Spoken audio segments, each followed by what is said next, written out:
continue to focus on the plight of so-called African Americans, we're often faced with the question, what is wrong with us as a people? Why are we always on the bottom? Based on the scriptural evidence, it is not by chance that we were enslaved and scattered around the world. This is a direct fulfillment of Bible prophecy. We were told that we would no longer be the head. Instead, we became the tail. We are the dry bones, referenced in Ezekiel 37, the army that has no breath. As a result of the Most High's infinite wisdom, He has determined that no one else will deliver us from our dilemma. It will be His power and might that bring about the resurrection of our nation. But not only that, He's going to judge our oppressors. As our oppressors begin to fall, we will rise. And that shift is already happening. We see news of famine and plagues, natural disasters, economic downturns, severe population decline, and we are hearing about wars and rumors of wars. Our top story this morning, the U.S. and Germany will send dozens of tanks to Ukraine to aid in its defense against Russia. This after months of negotiations over who should send the tanks. NBC News Chief White House correspondent Kristen Welker has more. In a major reversal, President Biden announcing he's sending 31 powerful American Abrams tanks to Ukraine. The idea that we're going to send in offensive equipment and have planes and tanks and trains going in with American pilots and American crews, just understand, and don't kid yourself, no matter what you all say, that's called World War III. The idea that we're going to send in offensive equipment and have planes and tanks and trains going in with American pilots and American crews, just understand, and don't kid yourself, no matter what you all say, that's called World War III.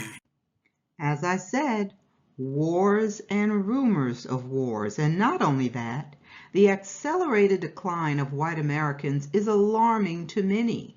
So this article from Global News is trying to provide some answers about why white Americans are dying faster than they are being born. The researchers believe that the cause may be drug-induced deaths among working-class whites.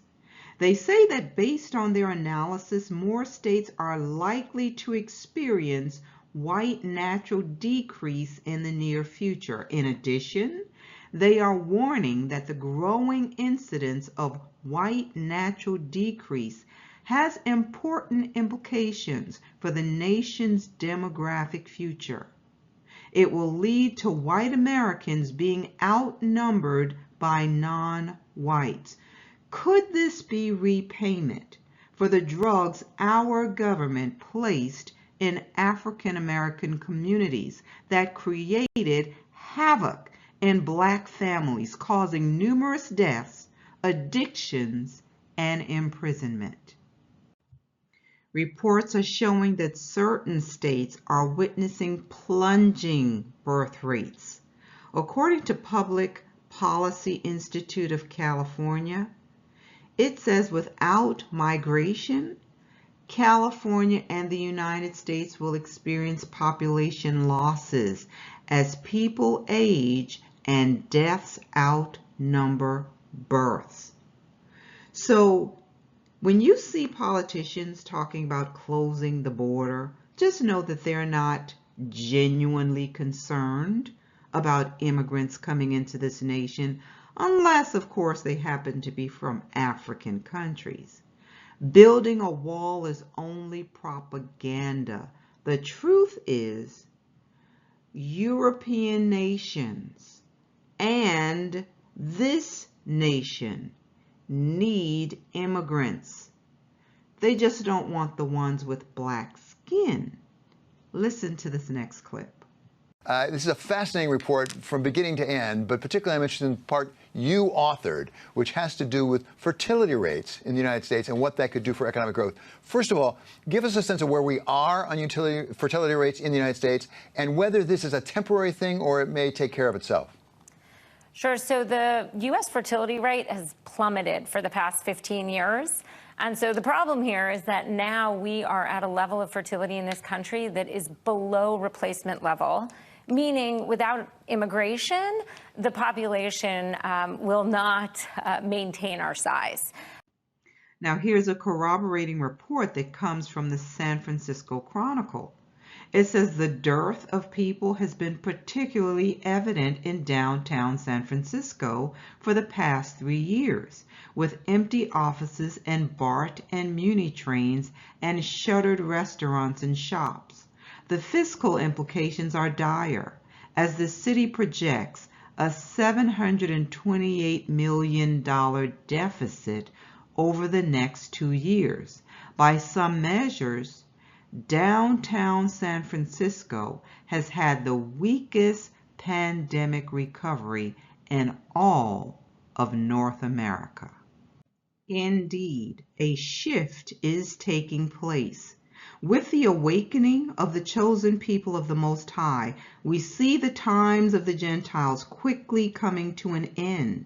We are seeing the decline in organized religion, soaring death rates, catastrophic events around the world, and economic downturns. This article from New Scientist says, "End of days. Is Western civilization on the brink of collapse?"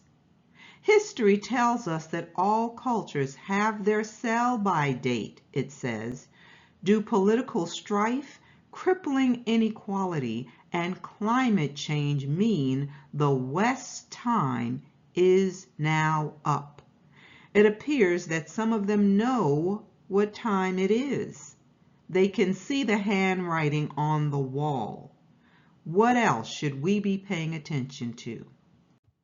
We need to pay attention to the rapid decline of certain populations around the world. The Insider did a report on the 20 fastest shrinking countries in the world. Strangely, the nations on the list are overwhelmingly European nations.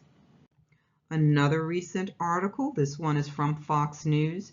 Japan's Prime Minister raises alarm over historic population decline. It's now or never to reverse trend. It says Japan's Prime Minister is sounding the alarm on his country's shrinking population and calling for measures to help one of the world's oldest societies replenish its citizen base. He says it's now or never when it comes to policies regarding births and child rearing. It is an issue that simply cannot wait any longer, he added. So this is another one that just came out. This is from Euronews, talking about the countries where population is declining. And you can see, look at the street here, practically empty. So this is in southern China. Let's see what this report says. So it says China's population fell for the first time in over 6 decades, according to figures published on Tuesday, but it is not the only one. So it says 8 countries with more than 10 million inhabitants have seen their populations decline over the past decade. Most are European. Here's another article from National Post. It's saying world population forecast to decline for the first time in centuries. It says the last time that global population declined was in the mid-14th century. And what was happening? It was during the time of the Black Plague. It goes on to say that while European, American, and Asian populations should all have begun to decline by 2100, the number of people in Africa will continue to soar. the African continent will increase from 1.4 to 3.9 billion inhabitants by 2100. Some 38% of the world's population would then live in Africa, compared to around 18% today. So what's interesting to me is that for centuries, these folks have tried to erase African populations, and now their own populations are declining. Who would have thought? Is this called reaping what you have sown?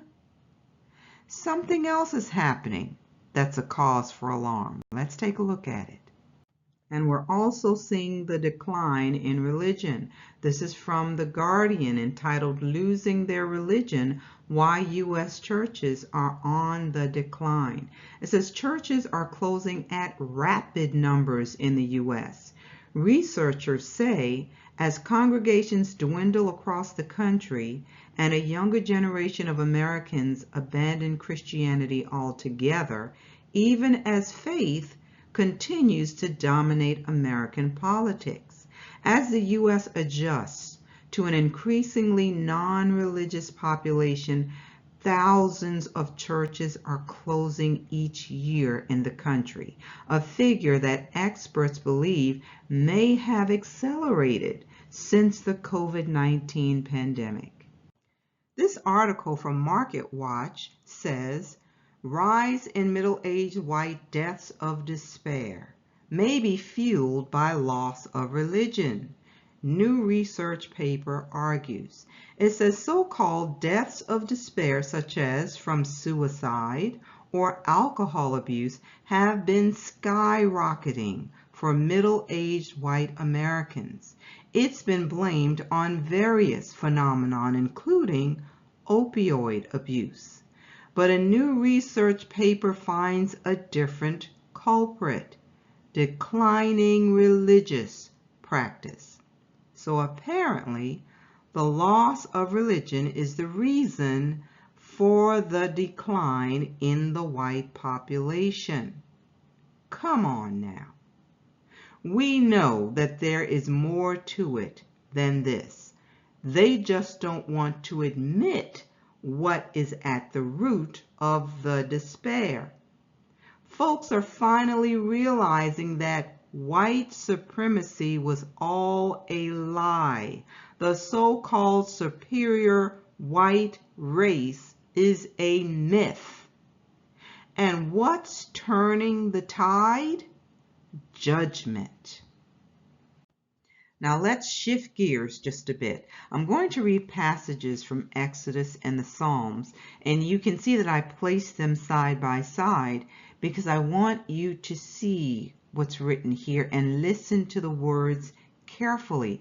Both of them are songs. One is the Song of Moses found in Exodus 15. The other is the Song of David found in Psalm 68. You're going to see how David's song almost mirrors the Song of Moses. They are songs that you'd normally hear after a nation has been victorious in battle. After winning a battle, the people would offer up praise and adoration to their king. So they would rehearse his victories to let him know that he had done a great job in protecting them and providing for them. When we do that, when we sing praise unto Abba Yah for all of the great things he has done, the words are very special to Abba Yah. It's a retelling of how he brought down the enemies that came against his people and how he provides for us and protects us. So when we recite his wondrous acts and remind ourselves of how he brought us out of bondage, we're making an announcement to the principalities in high places and the nations of the world that he is our king and there is none greater. We're bragging on our Most High and our King. So as I read these passages, I want you to remember that we are his people, and once again, he is fighting for us. I also encourage you to read these again. Use these words during your time of prayer and when you worship. So let's listen to Moses' song from Exodus 15, 1 through 3. Then Moses and the children of Israel sang this song to the Most High and spoke, saying, I will sing to the Most High, for he has triumphed gloriously. The horse and its rider he has thrown into the sea. The Most High is my strength and song, and he has become my salvation. He is my Most High Yah, and I will praise him, my Father's Most High Yah, and I will exalt him. The Most High is a man of war. The Most High is his name. Now listen to David's song from Psalm 68, 1 through 6. Let Yah arise, let his enemies be scattered. Let those also who hate him flee before him. As smoke is driven away, so drive them away. As wax melts before the fire, so let the wicked perish at the presence of Yah. But let the righteous be glad. Let them rejoice before Yah. Yes, let them rejoice exceedingly. Sing to Yah. Sing praises to his name. Extol him who rides on the clouds. By his name, Yah. Now, I would encourage you to mark that verse, Psalm 68, 4, because this is where we see he tells us his name is Yah. It's one of the few verses remaining in Scripture using Yah. But let's see what he says here. He says, extol him who rides on the clouds by his name, Yah. And rejoice before him, a father of the fatherless, a defender of widows. Is Yah in his holy habitation? Yah sets the solitary in families. He brings out those who are bound into prosperity. But the rebellious dwell in a dry land. You all pay attention to what he just said. He said the Most High sets the solitary in families. This is what we need. We need unity and wholeness in our families. He's telling us that he is the one who makes that possible. Let's go back to Exodus 15, 4 through 10 and see what Moses is saying. He said, Pharaoh's chariots and his army he has cast into the sea. His chosen captains also are drowned in the Red Sea. The depths have overcome them. They sank to the bottom like a stone. Your right hand, O Most High, has become glorious in power. Your right hand, O Most High, has dashed the enemy in pieces. And in the greatness of your excellence, you have overthrown those who rose against you. You sent forth your wrath. It consumed them like stubble. And with the blast of your nostrils, the waters were gathered together. The floods stood upright like a heap. The depths congealed in the heart of the sea. So look at what the enemy said. The enemy said, I will pursue Israel. I will overtake. I will divide the spoil. My desire shall be satisfied on them. I will draw my sword. My hand shall destroy them. But the Most High said, not so. Look at what he did. It says, you blew with your wind. The sea covered them, and they sank like lead in the mighty waters. Now let's go back and look at David's song in Psalm 68, 7 through 10. David says, "O Yah, when you went out before your people, when you marched through the wilderness, Selah, the earth shook. The heavens also dropped rain at the presence of Yah." So he's sending a time of refreshing. It says Sinai itself was moved at the presence of Yah, the Most High Yah of Israel. You, O Yah, sent a plentiful rain, whereby you confirmed your inheritance when it was weary. Your congregation dwelt in it. You, O Yah, provided from your goodness for the poor. Now we're looking at Moses' song in Exodus 15, 11 through 16. Moses says, "Who is like you, O Most High among the gods? Who is like you, glorious in holiness, fearful in praises, doing wonders? You stretched out your right hand. The earth swallowed them. You in your mercy have led forth the people whom you have redeemed. You have guided them in your strength to your holy habitation. The people will hear and be afraid." What people? The people surrounding the land where Israel is about to go and possess. It says, "Sorrow will take hold of the inhabitants of Philistia. Then the chiefs of Edom will be dismayed. The mighty men of Moab, trembling, will take hold of them. All the inhabitants of Canaan will melt away. Fear and dread will fall on them. By the greatness of your arm, they will be as still as a stone, till your people pass over, O Most High, till the people pass over whom you have purchased." Now from Psalm 68, 11 through 16, David is saying, "The Most High gave the word. Great was the company of those who proclaimed it. Kings of armies flee, they flee. And she who remains at home divides the spoil. Though you lie down among the sheepfolds, you will be like the wings of a dove, covered with silver, and her feathers with yellow gold. When the Almighty scattered kings in it, it was white as snow in Zalman. A mountain of Yah is the mountain of Bashan. A mountain of many peaks is the mountain of Bashan.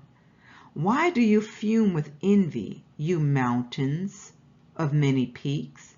This is the mountain which Yah desires to dwell in. Yes, the Most High will dwell in it forever." Now let's go back to Moses' song, Exodus 15, 17 through 19. "You will bring them in and plant them in the mountain of your inheritance, in the place, O Most High, which you have made for your own dwelling, the sanctuary, O Most High, which your hands have established. The Most High shall reign forever and ever.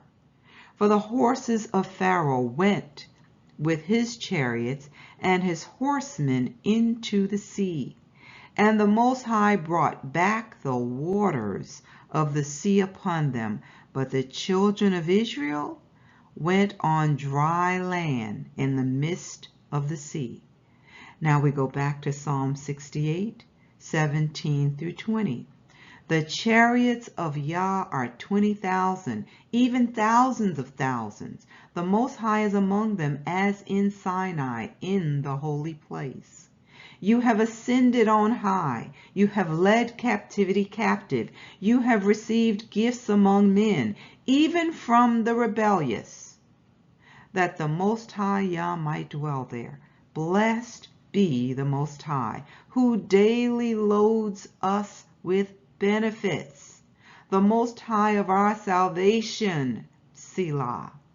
Our Most High is the God of salvation, and unto the Most High Yah belong escapes from death. Now we're going to finish with the remainder of David's song. We're now looking at Psalm 68, 21 through 27. David says, "But Yah will wound the head of his enemies, the hairy scalp of the one who still goes on in his trespasses. The Most High said, I will bring back from Bashan. I will bring them back from the depths of the sea, that your foot may crush them in blood, and the tongues of your dogs may have their portion from your enemies. They have seen your procession, O Yah, the procession of the Most High, my King, into the sanctuary. The singers went before, the players on instruments followed after. Among them were the maidens." There you go, daughters of Zion. "The maidens playing timbrels.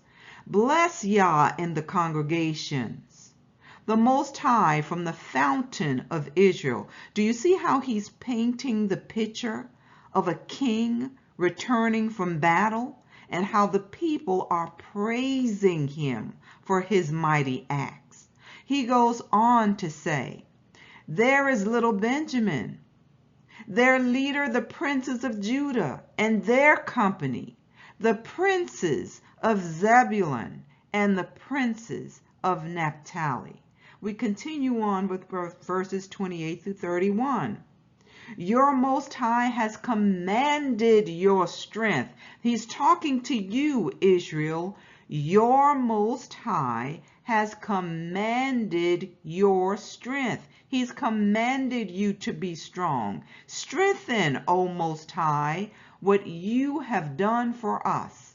Because of your temple at Jerusalem, kings will bring presents to you. Rebuke the beasts of the reeds, the herd of bulls with the calves of the people, till everyone submits himself with pieces of silver. Scatter the peoples who delight in war. Envoys will come out of Egypt.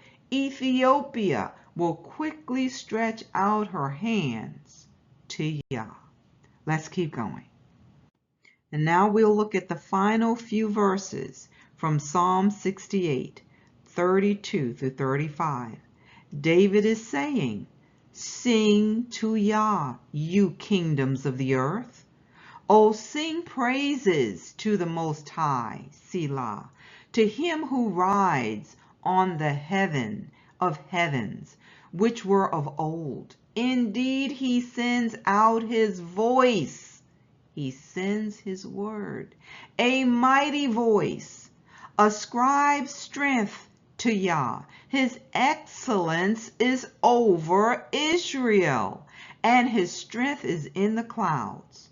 O Yah, you are more awesome than your holy places. The Most High of Israel is he who gives strength and power to his people." Are you seeing this? He caused us to be the head and not the tail. He did it, and he's going to do it again. Blessed be Yah. It is time to bless his holy name. Abba Yah has done great things for us, and as we can see, the judgment against our oppressors has begun. It does not matter that they refuse to acknowledge that they are under judgment. Just like with Pharaoh, the nations that conspired against us are being brought down low. But we're not to focus on mere men who are being controlled by principalities and other wickedness in high places. The same way our deliverer delivered us out of Egypt, he will do it again, and the world will take notice. Our mighty King is a man of war. Family, don't you forget that. He raised up an army in Egypt, So what happened to that army? They went AWOL. They defected and went to serve lesser gods. We became traitors and turned our backs on our king. And we paid dearly for that. But now he's calling us and telling us to return unto him. Today, if you hear his voice, harden not your hearts. The only response we should have is yes. Like the prodigal son, it's time to come home, Israel. Our Father is waiting. I hope this message has been a blessing to you. If so, please hit the like, share it, and subscribe if you have not already done so. Be sure to join me next time. Shalom, everyone.